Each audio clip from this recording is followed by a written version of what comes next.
जय हिंद दोस्तों। और अनुभूमि में आपका स्वागत है।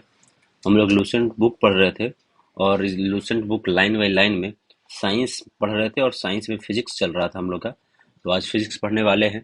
और जो इससे आज हम लोग का जो चैप्टर का नाम है वो है तीसरा चैप्टर है कार्य ऊर्जा और शक्ति। ये थर्ड चैप्टर आज हम लोग पढ़ने वाले हैं। पिछले वीडियो में फर्स्ट और सेकंड चैप्टर को पढ़ चुके हैं। तो चलिए शुरू करते हैं। कार्य कहता है कार्य की माप लगाने वाले बल तथा बल की दिशा में वस्तु के विस्थापन के गुणनफल के बराबर होता है। कार्य एक अदिश राशि है। इसका एसआई मात्रक क्या होता है? जूल होता है।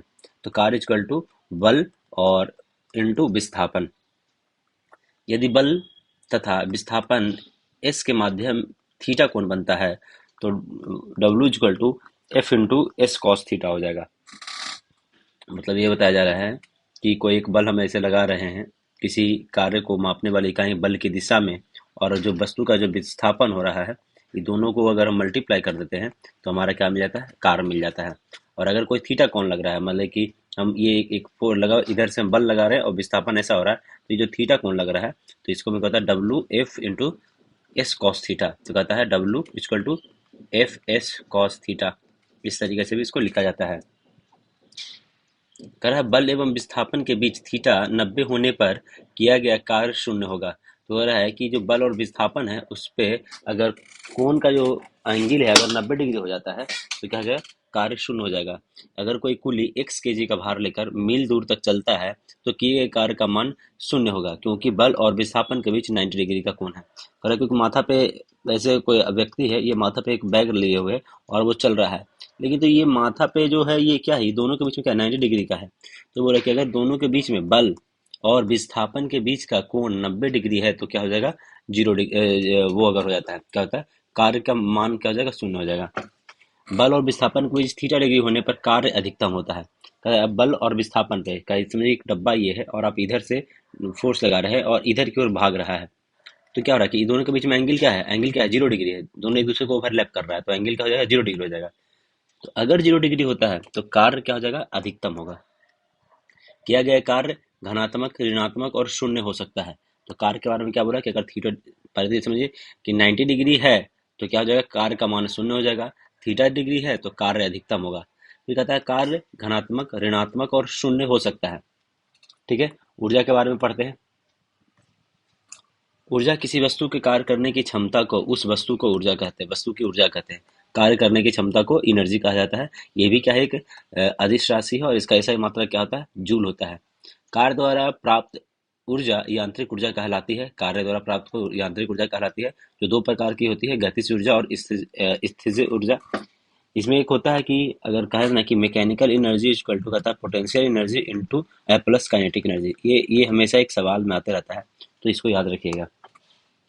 काइनेटिक एनर्जी के बारे में पढ़िए। कहता है किसी वस्तु के उसकी गति के कारण, किसके? उसकी गति के कारण कार्य करने की जो क्षमता आ जाती है उस वस्तु के गतिज ऊर्जा कहते हैं।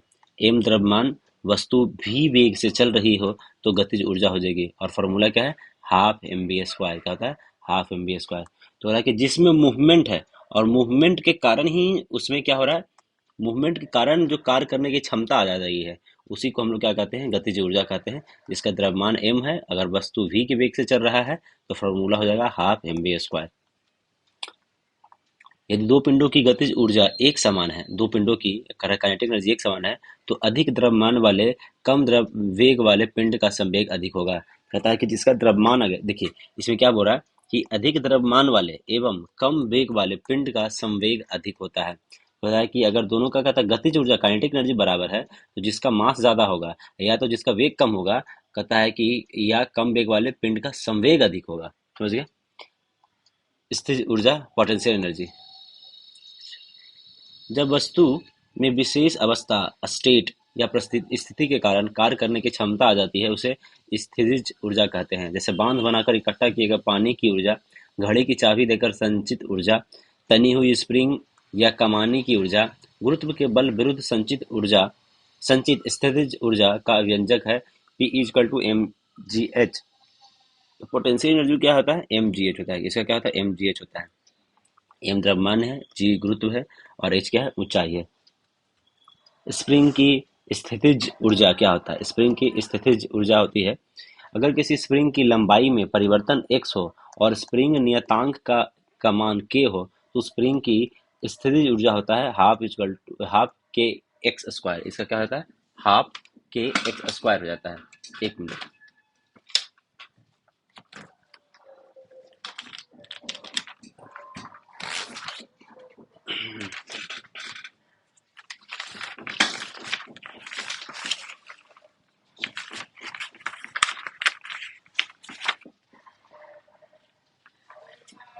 हम्म, ये हो जाता है। ठीक है, आगे देखते हैं। कहता है law of conservation of energy. आगे क्या है? Law of conservation of energy. कहता है कि ऊर्जा संरक्षण का नियम। ऊर्जा न तो उत्पन्न की जा सकती है और न ही नष्ट की जा सकती है। ऊर्जा केवल एक रूप से दूसरे रूप में परिवर्तित की जा सकती है। जब भी किसी जब भी ऊर्जा किसी रूप में लुप्त होती है, तब ठीक उतनी ही ऊर्जा अन्य रूपों से प्रकट होती है। अतः विश्व की संपूर्ण ऊर्जा का परिमाण स्थिर है। यह ऊर्जा संरक्षण का नियम कहलाता है। मतलब इसका मतलब है कि कोई आप ना ऊर्जा बना सकते हैं और ना ही उसको खत्म कर सकते हैं। ये बात, सीधी बात तो यही है कि आप ना बना सकते हैं और ना खत्म कर सकते हैं। ऊर्जा और रूपांतरण करने के कुछ उपकरण हैं। तो किससे क्या होता है ये समझिए। डायनेमो क्या करता है? तो होता है यांत्रिक ऊर्जा को विद्युत ऊर्जा में बदल देता है। डायनेमो डायनेमो क्या करता है कि यांत्रिक ऊर्जा को विद्युत ऊर्जा में बदल देता है। मोमबत्ती होता है रासायनिक ऊर्जा को प्रकाश और ऊष्मा ऊर्जा में। माइक्रोफोन होता है ध्वनि ऊर्जा को विद्युत ऊर्जा में। माइक्रोफोन में ध्वनि को विद्युत में। लाउड स्पीकर विद्युत ऊर्जा को ध्वनि में बदलता है। ये कंफ्यूजन होता है हमेशा, ये याद रखिएगा कि माइक्रोफोन क्या कर रहा है। तो कहता है कि माइक्रोफोन जो आप बोल रहे हैं उस आवाज को कहीं और पहुंचाने के लिए विद्युत ऊर्जा में परिवर्तन कर देता है। और लाउड स्पीकर क्या होता है कि कहीं से आवाज आ रही है विद्युत ऊर्जा में और उसको क्या करता है कि साउंड ऊर्जा में, मतलब ध्वनि ऊर्जा में बदल देता है। सोलर सेल सोलर ऊर्जा को विद्युत ऊर्जा में। ट्यूबलाइट होता है विद्युत ऊर्जा को प्रकाश ऊर्जा में। विद्युत मोटर क्या करता है? तो होता है विद्युत ऊर्जा को मैकेनिकल यांत्रिक ऊर्जा में। विद्युत बल्ब कहता है विद्युत ऊर्जा को प्रकाश व ऊष्मा ऊर्जा में। विद्युत सेल होता है जो कहता है रासायनिक ऊर्जा को विद्युत ऊर्जा में। सितार होता है यांत्रिक ऊर्जा को ध्वनि ऊर्जा में। ठीक है। कहता है संवेग और गति ऊर्जा में संबंध होता है के ई बराबर P square upon two M. ये क्या बोल रहा है कि के ई जो है वो क्या आता है P square upon two M. और पी क्या है? आपका संवेग है। पी संवेग बराबर क्या होता है? एम भी। पी बराबर क्या होता है? एम भी। और यहाँ पी बराबर क्या है दिया हुआ? एम भी दे रखा है। ठीक है। अब इसको सोल्व कीजिएगा तो कहीं ना कहीं ये कट ही जाएगा। आप इस तरीके से लिख सकते हैं ना जी। P square plus P square two M भी देखा तो यहाँ पे P square V square upon two M हो जाएगा। एम से एक एम कट जाएगा तो बचा क्या? हाफ एम भी स्क्वायर आ गया ना के ई बराबर। ये ऊपर जो फॉर्मूला पढ़ा था। अर्थात संवेग को दुगना करने पर गतिज ऊर्जा 4 गुना हो जाएगी। ये समझिए, ये जो मेन लाइन है आपका इसमें दिया हुआ है कि संवेग को अगर दुगना कीजिएगा तो गतिज ऊर्जा क्या हो जाएगा? 4 गुना हो जाएगा। कितना हो जाएगा? 4 गुना। दो अलग अलग द्रव्यमान की वस्तु का अगर संवेग समान हो तो गतिज ऊर्जा हल्के वाले का अधिक होगा। क्या बोल रहा है कि अगर दो का मास बराबर है, द्रव्यमान क्या है? बराबर हो। क्या है? द्रव्यमान अलग, सॉरी, दो अलग अलग द्रव्यमान है। द्रव्यमान क्या डिफरेंस है? द्रव्यमान में क्या एक m1 है एक m2 है। तो बोल रहा है कि अगर संवेग समान होगा तो कि वॉल्यूम समान हो, मतलब वेलोसिटी समान हो, तो बोल रहा है कि गतिज ऊर्जा हल्के वाले का अधिक होगा। जो काइनेटिक एनर्जी है, तो जिसका m जिस जो वेट जिसका m अगर कम होगा, ये इसका काइनेटिक एनर्जी क्या हो जाएगा? ज्यादा होगा। क्या लिखा? गतिज ऊर्जा हल्के वाले का क्या होगा? अधिक होगा। समझ गए? पावर के बारे में देखिए। कहता कार्य करने की दर की शक्ति को पावर कहते हैं। यदि कर्ता द्वारा डब्लू कार्य टी समय में कर दिया जाता है तो कर्ता की शक्ति डब्लू अपॉन टी हो जाएगी। शक्ति का मात्रक वॉट है जिसे वैज्ञानिक जेम्स वॉट के सम्मान में रखा गया है। जेम्स वॉट के सम्मान में। तो शक्ति बराबर क्या होता है? कार्य अपॉन समय। कहता है कार्य को लिखते हैं जूल से, टाइम को सेकंड से, तो वाट होता है तो 10⁻⁷ अर्ग्स पर सेकंड होता है। तो ये चीज क्या हो गया? बोल रहा है कि वैसे पावर का क्या होता है? वॉट होता है। वॉट आया कैसे? तो वॉट को कहता है कि कार्य अपॉन समय होता है। कार्य अपॉन समय, कार्य को लिखते हैं कैसे? जूल से, और समय को लिखते हैं टाइम से। तो ये बन जाता है वॉट बन जाता है। और वॉट इज होता है 10⁻⁷ अर्ग पर सेकंड। अर्ग पर सेकंड होता है वॉट बराबर। 1 किलो वाट में 1000 वाट, और 1 मेगावाट में 10⁶ वाट हो जाता है। शक्ति की एक और मात्रक अश्व शक्ति है, हॉर्स पावर जिसको कहते हैं। अश्व शक्ति की इकाई जेम्स वाट के द्वारा दिया गया है। एक हॉर्स पावर बराबर, कहता है कि एक हॉर्स पावर 776 वॉट होता है। तो इसको ऐसे समझिए कि एक हॉर्स पावर बराबर 746 वॉट होता है। सॉरी, अभी हम शायद 776 बोल दिए थे, गलती हो गया था। 746 वॉट होता है। और अगर वॉट को फिर आपको पता है कि 10⁻7 लिखा जा सकता है अर्ग अपॉन सेकंड में। समझ गए? फिर 1 किलो वाट में फिर 1000 से इतना बाकी तो 1.13 हॉर्स पावर हो जाएगा। तो कहता है 1 किलो वाट में कितना होता है, 1.34 हॉर्स पावर हो जाता है। कितना होता है? इतना होता है। जैसे अभी हम लोग क्या पढ़े, 1 वाट में कितना, 746 वाट हो गया ना जी, 1 हॉर्स पावर में। ठीक है। तो अब कह रहा है कि हमारे पास कितना बोल रहा है कि अब 1000 किलो वाट की बात कर रहा है, 1000 किलो वाट की बात कर रहा है। तो यहाँ पे 1000 किलो वाट में 746 से डिवाइड देना पड़ेगा, तो कितना से 1.34 हॉर्स पावर आ जाएगा। वॉट सेकंड क्या होता है? कहता है 1 वॉट सेकंड में 1 वॉट इंटू 1 सेकंड बराबर 1 जूल होता है। 1 वॉट सेकंड में अगर 1 वॉट सेकंड की बात कर रहा है तो कहता है 1 वॉट इंटू 1 सेकंड, तो बराबर कहता है कि 1 जूल हो जाता है। 1 वॉट घंटा में क्या होता है कि 3600 जूल हो जाएगा। कितना हो जाएगा जूल? 3600। और 1 किलो वाट में 3 into 10 to the power 3.6 into 10 to the power 6 joule हो जाएगा। तो ये याद करने की है कि 1 किलो वाट में 3.6 into 10 to the power 6 joule, 3.6 into 10 to the power 6 joule हो जाएगा। कहता है किलोवाट घंटा विद्युत ऊर्जा का मात्रक है, जिसे सामान्य भाषा में एक यूनिट कहते हैं। तो कहता है कि किलोवाट घंटा जो है वो कहते हैं उसको एक यूनिट में कहते हैं, एक यूनिट कहते हैं, विद्युत ऊर्जा का मात्रक है ये। वॉट, किलोवाट, मेगावाट और हॉर्स पावर शक्ति के मात्रक है, ये समझिए। कह रहा है वॉट, वॉट, किलोवाट, मेगावाट और हॉर्स पावर, ये सब क्या है? शक्ति के मात्रक है, मतलब पावर के हैं। कितना पावर है जी? तो इतना 100 वाट का पावर है। 1 किलोवाट है, 2 मेगावाट है, इतना हॉर्स पावर है। ये सब क्या है? पावर है।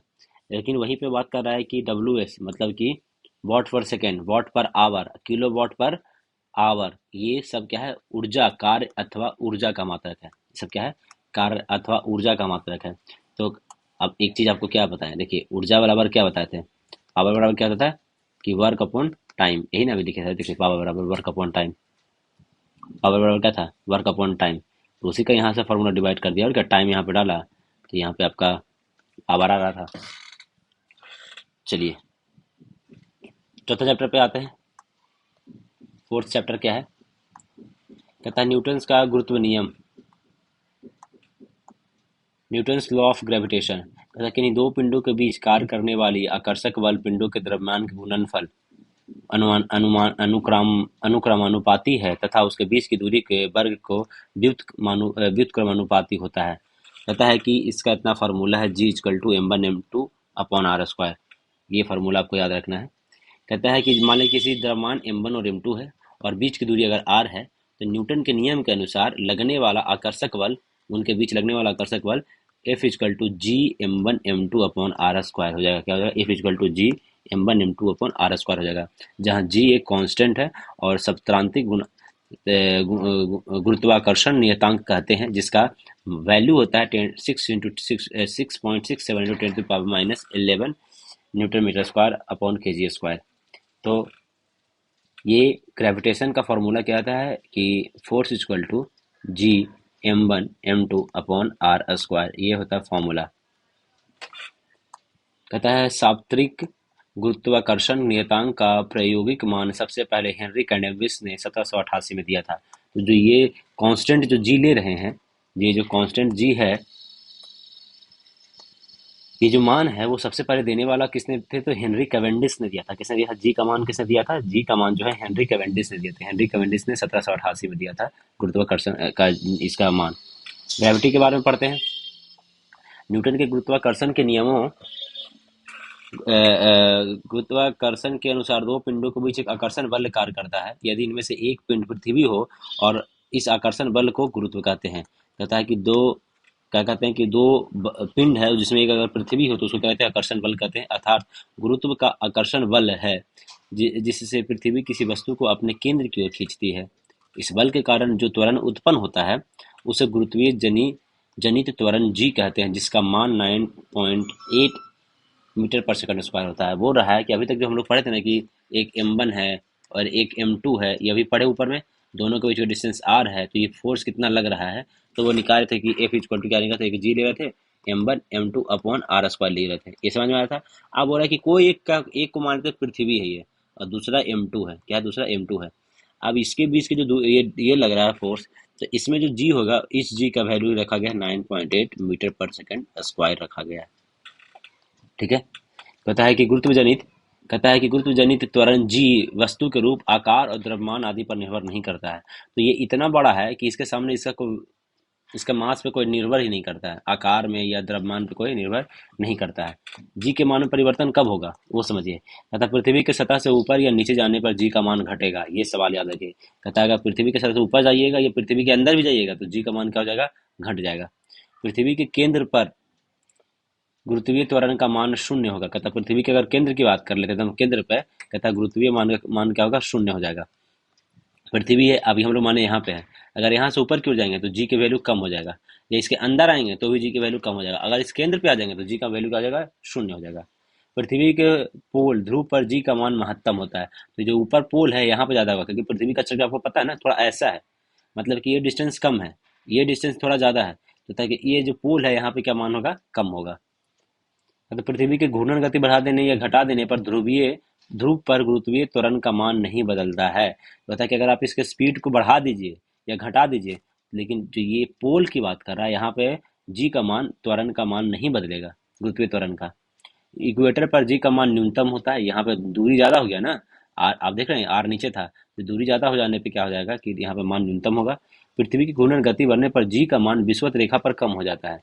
तो अगर आप अभी क्या देखें कि पृथ्वी को अगर घुमा रहे थे तो ये पोल वाला पे कोई इसको कोई फर्क नहीं पड़ रहा है, लेकिन अगर जो ये इक्वेटर लाइन पे है तो अगर हम लोग घुमाते हैं तो यहाँ पे जी का मान क्या हो जाएगा, कम हो जाता है, रेखा पर क्या होता है, कम हो जाता है। पृथ्वी के घूर्णन गति करने पर जी का मान विषुवत रेखा पर बढ़ जाता है।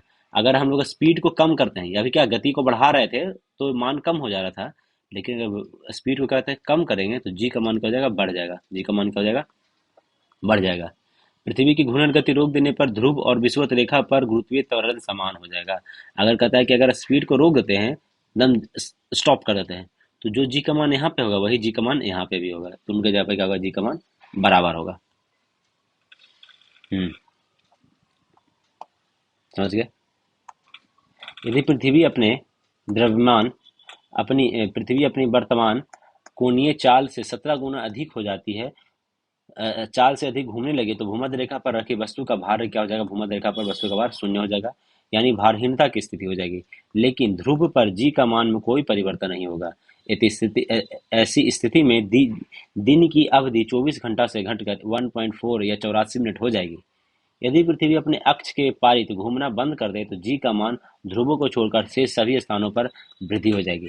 क्या बोल रहा है कि मान लें कि जो अभी जो पृथ्वी हमारा जो घूम रहा है इस जो भी स्पीड में, अगर इसको 17 गुना से बढ़ा देते हैं, 17 गुना से बढ़ा देते हैं, तो भूमध्य रेखा पर वस्तु का मान शून्य हो जाएगा। तो कहता है कि जो भूमध्य रेखा पर जो कोई है तो इसका इसका मान क्या हो जाएगा, इसका भार क्या हो जाएगा, शून्य हो जाएगा, और भारहीनता की स्थिति हो जाएगी। लेकिन ध्रुव पर जी का मान में कोई परिवर्तन नहीं होगा। लेकिन कोई अगर यहाँ पे है, इसके में कोई परिवर्तन नहीं होगा, जो होगा आपका इक्वेटर पे ही परिवर्तन होगा। ऐसी स्थिति में दिन की अवधि 24 घंटे से घटकर 1.4 घंटा हो जाएगा। कितना हो जाएगा, 1.4 घंटा हो जाएगा। और अगर कहता है कि घूमना बंद कर दे तो जी के मान में ध्रुवों को छोड़कर शेष सभी स्थानों पर वृद्धि हो जाएगी। अगर ये कह रहा है कि घूमना बंद कर दिया, नहीं घूमेगा, तो यहाँ पे भी वही था ना, ध्रुव पे तो पहले से ही कोई परिवर्तन नहीं हो रहा था, तो अभी भी कोई परिवर्तन नहीं होगा, लेकिन बाकी यहाँ पे क्या हो जाएगा, मान बढ़ जाएगा। क्या हो जाएगा, मान बढ़ जाएगा, जी का मान क्या हो जाएगा, बढ़ जाएगा। लिफ्ट में पिंड का भार, कहता है अगर लिफ्ट ऊपर की ओर जाती है तो लिफ्ट में स्थित पिंड का भार बढ़ा हुआ प्रतीत होता है। ऊपर जाएगा तो भार बढ़ा हुआ प्रतीत होगा, नीचे आएगा तो पिंड का भार घटा हुआ प्रतीत होगा। जब लिफ्ट एक समान वेग से ऊपर या नीचे गति करती है तो लिफ्ट में स्थित पिंड के भार में कोई परिवर्तन नहीं होता है। ऊपर जा रहा है तो बढ़ जाएगा, नीचे आ रहा है तो घट जाएगा। और एक मिनट,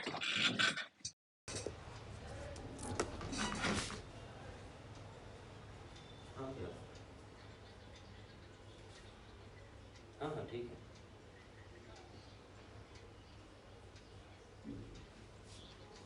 ना ना ठीक है, जैसा आप रहेगा हमको फ़ोन कर लीजिए तुम्हारे पास। ठीक, हाँ।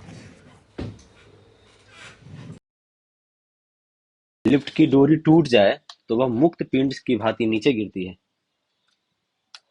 ऐसी स्थिति में लिफ्ट में स्थित पिंड का भार शून्य होता है और वह भारहीनता की स्थिति होती है। क्या होता है? भारहीनता की स्थिति हो जाती है। यदि लिफ्ट से नीचे उतरते समय लिफ्ट का गुरुत्वीय त्वरण से अधिक हो जाए तो लिफ्ट में स्थित पिंड उसकी फर्श से उठकर ऊपरी छत से जा लगेगा। क्या कहना चाह रहा है? कह रहा है लिफ्ट से नीचे उतरते समय लिफ्ट का त्वरण जो लिफ्ट का त्वरण है गुरुत्वीय त्वरण से अधिक हो जाए, मतलब कि जो लिफ्ट जो जिस स्पीड से आ रहा है वो गुरुत्वीय त्वरण से ही अधिक हो जाए और स्पीड ज़्यादा हो जाए तो लिफ्ट में स्थित पिंड उसकी फर्श से उठकर उसकी छत से जा गिरेगा। क्या कह रहा है कि मान लीजिए कि जो हम लोग का गुरुत्वीय त्वरण कितना है, हम लोग को 9.8 मीटर पर सेकंड स्क्वायर है ना जी। और कह रहा है कि इससे इसको क्रॉस करके ये स्पीड और आ जाइए, माने कि 12 मीटर प्रति क्या 12 जी का मान क्या होता है जी? वही तो 12 मीटर प्रति सेकंड हो जाए। कितना हो जाए? 12 मीटर प्रति सेकंड स्क्वायर हो जाए। तो अगर ये क्रॉस कर जाता है तो क्या होगा कि आप जो लिफ्ट के फर्श पे खड़े थे वो आप फर्श पे खड़े नहीं रहेगा। आप क्या है कि आपका तो भाई वेट है ना, तो वो आप हवा में रहिएगा, लिफ्ट नीचे तेजी से भाग जाएगा। वो वाली बात कर रहा है कि आप फर्श से उठकर उसकी छत से जा लगिएगा, मतलब आप ऊपर टकराना शुरू कर दीजिएगा। जो आप नीचे बैठे थे वो ऊपर टकराना शुरू कर दीजिएगा। गैलीलियो गैलीली ने गैलीलियो गैलीली ने सबसे पहले यह निष्कर्ष निकाला कि निर्वात में सभी वस्तुएं समान त्वरण के साथ गिरती है और एक ही समय जमीन पर पहुंचती है। तो ये निकालने वाले कौन है? तो गैलीलियो गैलीली ने सबसे पहले यह निष्कर्ष निकाला था। जी और जी के संबंध में क्या है? कहते हैं, अगर पृथ्वी का द्रव्यमान या किसी ग्रह का द्रव्यमान m हो तथा त्रिज्या r हो तो गुरुत्वीय त्वरण का मान क्या हो जाएगा? गुरुत्वीय त्वरण का मान हो जाएगा G M upon R square. तो इसको G M upon G R square लिखा जा सकता है। तथा जी के मान में 1% बदलाव अगर होता है तो आर का घात इंटू आर में परसेंट बदलाव होगा। जी के मान में 1% बदलाव अगर होता है तो -2 इंटू आर में परसेंटेज बदलाव, मतलब 5% से कम के लिए दिया हुआ है। वैसे ही क्या लिखा है वैसा कुछ खास इंपॉर्टेंट है नहीं ये चीज़ें, बस ये रिलेशन के बारे में बोल रहा है कि जी में अगर बदलाव होता है, ये जी में बदलाव होता है, इस जी में बदलाव हो रहा है तो आर के घात इंटू आर में परसेंट में बदलाव हो जाएगा। और अगर कहते हैं कि -2 इंटू आर में परसेंट बदलाव और जो 5% से कम होना चाहिए। उदाहरण का रहा है, यदि किसी ग्रह के द्रव्यमान को स्थिर रखते हुए ग्रह की त्रिज्या में 2% की वृद्धि की जाए, मतलब कि द्रव्यमान इतना है इतना ही रहेगा, लेकिन इसका जो कहता है त्रिज्या को बढ़ा दिया जाए, मतलब रेडियस को बढ़ा दिया जाए, तो गुरुत्वीय त्वरण के मान में कितने परसेंट का बदलाव आएगा? तो कह रहा है कि परसेंट बदलाव कितना हो जाएगा? तो -2 इंटू 2% हो जाएगा, मतलब -4% हो जाएगा। किसमें? तो गुरुत्वीय त्वरण में कितना बदलाव हो जाएगा? तो -2 इंटू टू -4% हो जाएगा। यानी गुरुत्वीय त्वरण में मान में 4% की कमी हो जाएगी। जी की बात तो कर रहा है, गुरुत्वीय त्वरण कितना की कम हो जाएगी? 4 की। हो रहा है कि वेट बराबर रखा है, द्रव्यमान को स्थिर रखा है और त्रिज्या में 2% का वृद्धि किया गया है, तो वो कितना 4% की कमी ला देगा आपको गुरुत्वीय त्वरण में। चंद्रमा पर गुरुत्वीय त्वरण का मान G/6 होता है। कहता है चंद्रमा पर गुरुत्वीय त्वरण का मान कितना होता है? G/6, जो हमारा है उससे /6 रहता है। द्रव्यमान और भार में अंतर। कहता है द्रव्यमान किसी वस्तु में द्रव्य की मात्रा को प्रकट करता है जो ब्रह्मांड में नहीं बदलता है। और भार होता है वस्तु का भार, उस पर लगने वाले बल को कहते हैं। भार का मान अलग अलग जगह पे अलग अलग होता है क्योंकि जी का मान जगह के अनुसार बदलता है। जी का मान क्या होता है? जगह के अनुसार बदलता है। द्रव्यमान क्या है? एक अदिश राशि है, लेकिन भार क्या है? सदिश राशि है। इसका एसआई मात्रक क्या होता है? केजी होता है। और इसका एसआई मात्रक क्या होता है? न्यूटन होता है। अंतरिक्ष यान में के अंदर या निर्वात में किसी वस्तु का भार शून्य हो जाता है तो ये वाला भार शून्य होता है, लेकिन द्रव्यमान तो उसका रहेगा ही रहेगा। तो ये द्रव्यमान क्या हो गया कि ये हमेशा बना रहता है, ब्रह्मांड में कहीं नहीं बदलता है। इसका ये एक अदिश राशि है जिसका मात्रक क्या होता है? केजी होता है। ये क्या है कि जगह के अनुसार बदलता है। ये एक सदिश राशि है और इसका एसआई मात्रक क्या है? न्यूटन है। ग्रहों की गति से लेकर संबंधित केपलर का नियम क्या है? कहता है प्रत्येक ग्रह सूर्य के चारों ओर इलिप्टिकल पाथ में परिक्रमा करते हैं। सूर्य ग्रह की कक्षा में एक फोकस बिंदु पर स्थित है। प्रत्येक ग्रह का क्षेत्रीय वेग या एरियल वेग नियत रहता है। इसका प्रभाव यह है कि जब ग्रह सूर्य के निकट होता है तो उसका वेग बढ़ जाता है और जब वो दूर होता है तो उसके वेग में कमी आ जाती है। सूर्य के चारों ओर ग्रह एक चक्कर में जितने समय में लगाता है उसे उसका परिक्रमण काल कहते हैं। परिक्रमण काल का वर्ग टी स्क्वायर ग्रह की सूर्य से औसत दूरी r के घन r क्यू के अनुक्रमानुपाती होता है। तो टी स्क्वायर जो होगा, मतलब क्या है कि जितना टाइम है वो डिस्टेंस के आर क्यू के होता है, क्रमानुपाती होता है। अर्थात सूर्य से अधिक दूर के ग्रहों का परिक्रमण काल भी अधिक होता है। तो जितना, जैसे सूर्य यहाँ पे है, तो जितना दूर रहेगा उतना ज्यादा इसको समय लगेगा। अगर इतना कोई मान लो बगल में है तो कम समय में घूम जाएगा। जिसका ये आर ज्यादा है तो और समय लगेगा, इसका आर और ज्यादा है तो इसका और समय लगेगा। उदाहरण, सूरज के निकट ग्रह बुध का परिक्रमण काल 88 दिन है। वहीं कहता है वरुण नेपच्यून का कितना है, 165 वर्ष है। आईएयू ने यम प्लूटो को ग्रह की श्रेणी से बाहर निकाल दिया, इसलिए अब यह दूरस्थ ग्रह वरुण नेपच्यून हो गया है। उपग्रह, किसी ग्रह के चारों ओर परिक्रमा करने वाले पिंड को उस ग्रह का उपग्रह कहते हैं। जैसे चंद्रमा है, वो पृथ्वी का एक उपग्रह है। चंद्रमा क्या है, पृथ्वी का एक उपग्रह है। उपग्रह का कक्षीय वेग, ऑर्बिटल वेलोसिटी ऑफ सैटेलाइट।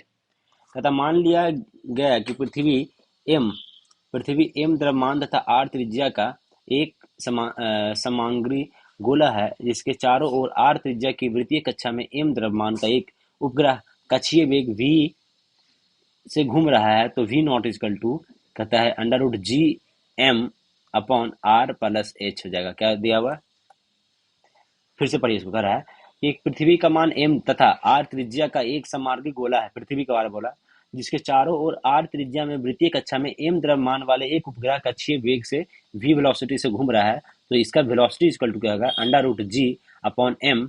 ये m मतलब क्या है, पृथ्वी का मान के m ले लिया, अपॉन r क्या होगा, दूरी हो गया, और h क्या हो गया आपका, h उपग्रह की पृथ्वी से औसत ऊंचाई है। उपग्रह की पृथ्वी की सतह से औसत ऊंचाई h हो जाएगा। कहता है कि स्पष्ट है कि उपग्रह का कक्षीय वेग उपग्रह के द्रव्यमान m पर निर्भर नहीं करता है।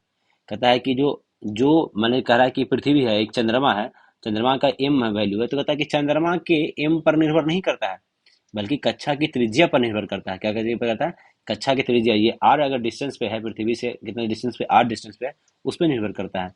यानी कक्षा की त्रिज्या जितनी अधिक होगी, पृथ्वी का वेग उतना ही कम होगा। तो मतलब कि अगर ये मान लीजिए पृथ्वी है, यहाँ पे चंद्रमा है, तो ये जो स्पीड से चल रहा है, ये कोई उपग्रह यहाँ पे है, तो ये इसका स्पीड क्या होगा, इसका स्पीड ज्यादा होगा, इसका स्पीड क्या होगा, कम होगा। gm=g r² रखने पर यहाँ पे क्या हो रहा है कि ऐसे लिख दिएगा v0 यदि उपग्रह पृथ्वी की सतह के बहुत समीप है तो h क्या हो जाएगा, बहुत ज्यादा हो जाएगा r से, तो r की तुलना में h नगण्य हो जाएगा, तो v0 √gr हो जाएगा। तथा पृथ्वी तल से अधिक निकट चक्कर लगाने वाले उपग्रह की कक्षीय चाल लगभग 8 किलोमीटर प्रति सेकंड होता है। तथा जो पृथ्वी से जो बहुत नजदीक है कोई उपग्रह, अब वो चक्कर लगा रहा है पृथ्वी का, तो वो कितना कर रहा है, 8 किलोमीटर प्रति सेकंड, 8 किलोमीटर प्रति सेकंड से वो चक्कर लगाता है।